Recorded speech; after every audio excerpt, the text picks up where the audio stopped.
This week, we're doing safety first here on the Skorpios Builder Blog, which is why I locked Diana in the closet.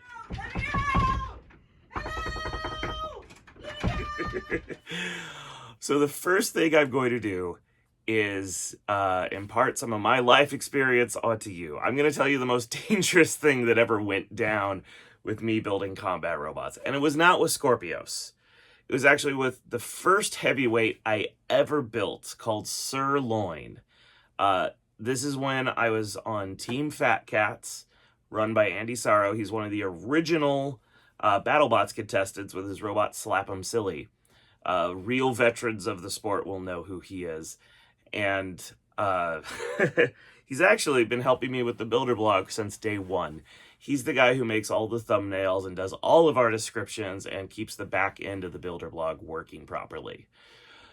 So he was a great driver. He is a great driver. And I was a good builder. So we teamed up to build our first super heavyweight. And I did something really stupid with it. Because I wasn't going to get to drive it at RoboGames, I wanted to go test it. Because I had to test the robot before I delivered it, right? Right? No, that was the wrong answer. But this was a 17-year-old Zachary. I was in a junior college. I was the president of the robotics club. And I thought I was doing everything right.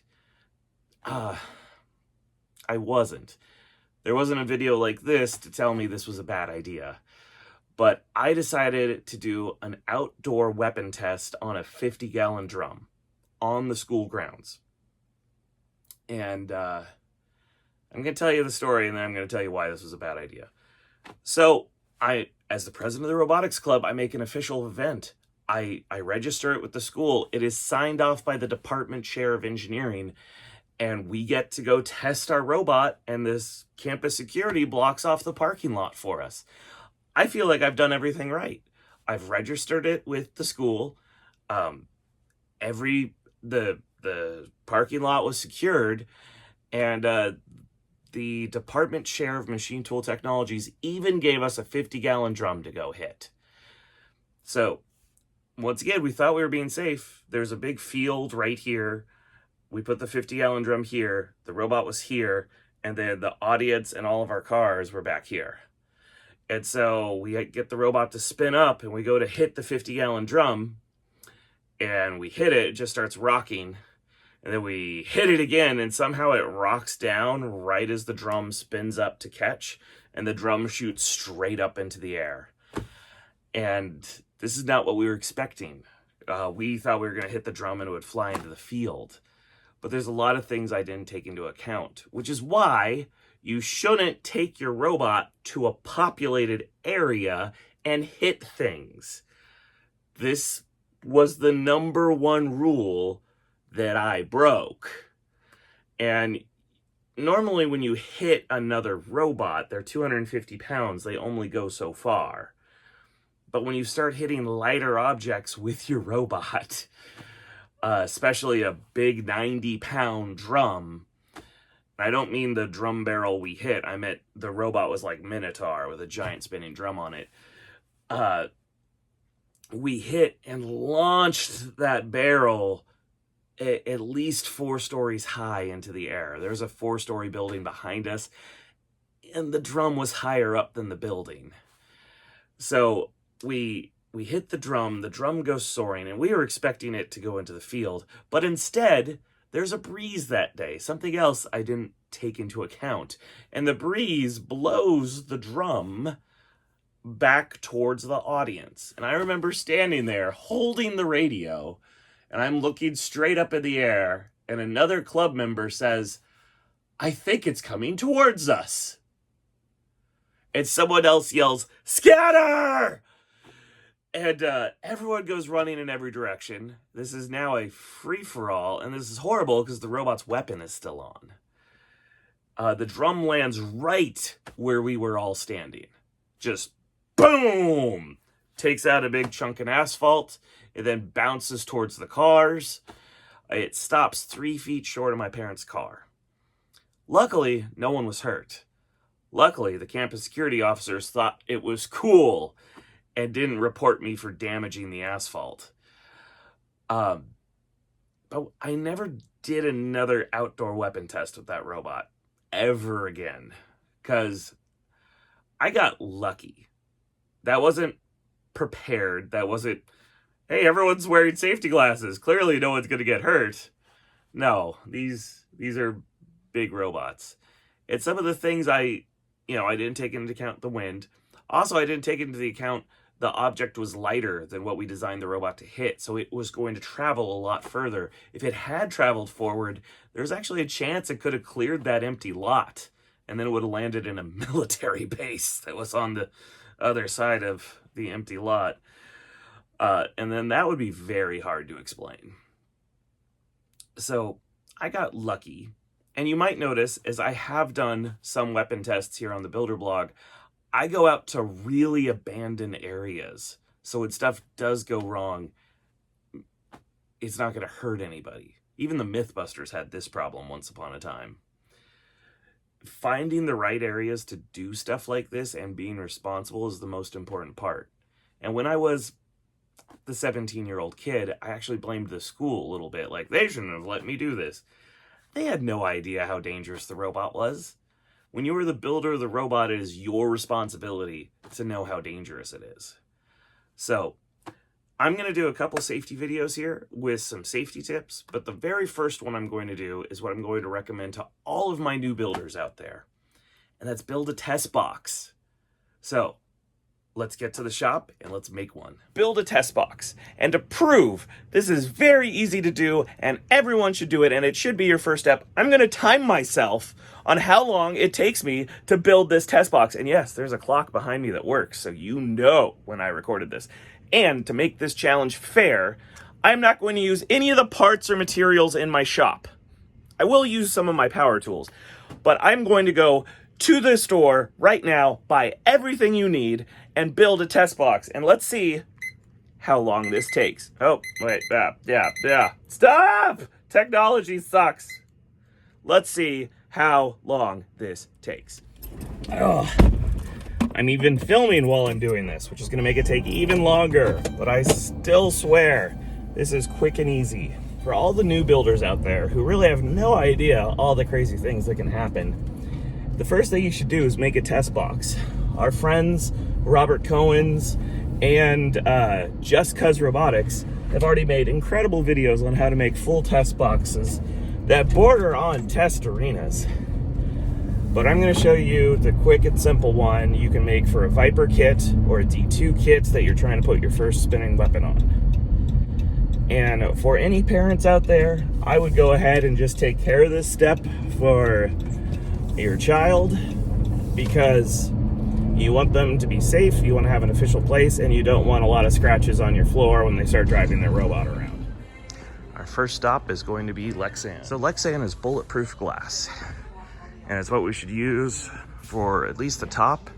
What's nice about it is it's clear, so you can see what's going on inside the box. This is normally located near the lumber. So there we go. Look at that, Lexan. Boop. So what I want to find is something 24 inches long, and you want to make sure you don't get plexiglass. You want the stuff with this black logo on it, because plexiglass will shatter. Ah, there it is. This looks like perfect stuff. You want something at least an 1/8 inch thick, preferably 1/4 inch. I was hoping for something 24 inches long. But the real trick to this is use what they got. So I'm going to use this to set my dimensions. So I'm going to cut this in half to make the top and bottom, and then we need a 2x4, or actually, I want something kind of tall. And this will work. So I'm going to use this for the walls, this for the top and bottom, and then we just need some hinges and wood screws. You guys have seen me record many an episode here in the Screw and Hardware bin. My favorite one was when we brought in the giant bolt to try to find a matching screw. And there we go. All we need for the hinges, and I'm looking for a flip style latch. Bingo. So there we go, ladies and gentlemen. I've got the parts. I'm ringing out lumber. I've got my parts back in the car, driving back to the shop. I'm guessing I'm at about 15 minutes right now. Gotta include running to the store. I feel like it wouldn't be a fair test otherwise. Oh. So, one of the reasons all the builders harp on these test boxes is when you're freshly new to the sport, you really don't know what's going to happen. When you're learning to program your radio for the first time, you don't know what's going to go down. And in order to get ready to build bigger robots, we all do recommend you start with the small ones, because the radios, the transmitters, the software, and the programming, all of it's the same. It's exactly the same. There's no difference in binding a 1-pound robot's radio to binding a heavyweight's radio. And so, doing stuff with the little robots, it's great to get the experience and the know-how so you can start predicting how stuff will go. But even more so, while it's unpredictable, you want that unpredictable thing to be a little 1-pound robot that is much easier to stop, and we can go to a hardware store, spend $80 and get all the supplies we need to build a little containment unit for it.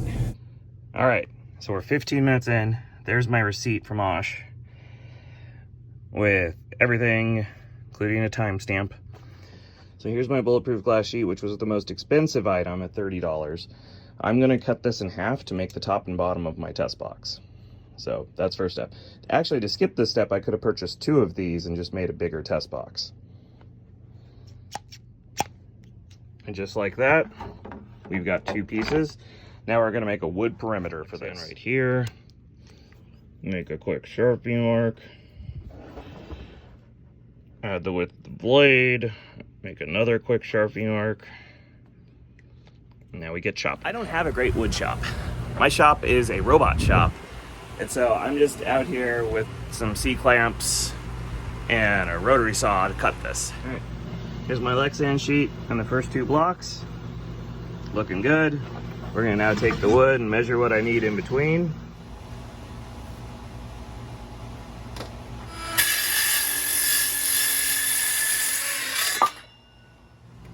I now have a test box. We're gonna throw some screws in this. Let's see what our time is at.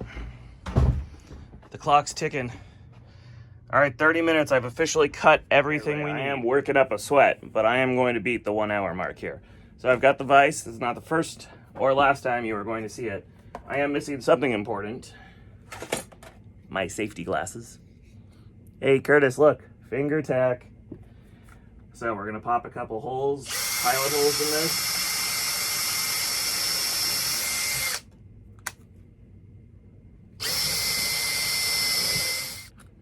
A lot of people don't know this. The 1 and 2 on top of your hand drill. The 2 is for using drills, and the 1 is for using screws. And the clutch, when you're working with soft particle board, you want it low, but hard, nice hard wood, we want high.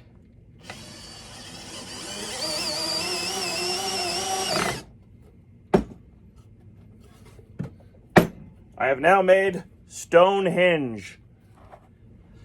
Put this one on top.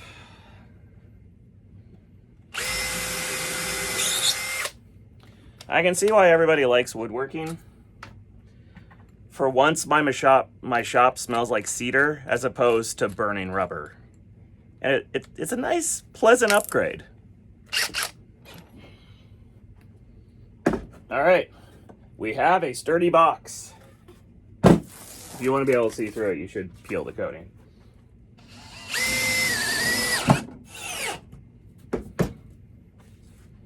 All right, ta-da! I now have Lexan on the bottom of my box. So I have a whole test box, now I just need the lid. Hinges. All right, next I'm gonna put my lid on. Ladies and gentlemen, let me present. Oh!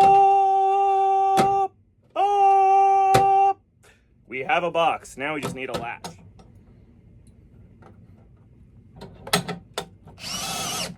All right, and right there, it's done. Stop the clock, stop the clock. 52 minutes, 50, let's call it 53. So I built my entire test box using no materials from the shop or the lab, in just 53 minutes. Okay, now let's use our test box. Step 1, you power up your radio and you put all the switches in their proper starting positions. Step 2, you stick your robot in the test box and you go ahead and power up your bot. Once your robot's powered up, go ahead and close and latch your lid. Now you can go ahead and drive your robot freely. You get to see how it moves, see how it works. And inside a test box, you can even hit something.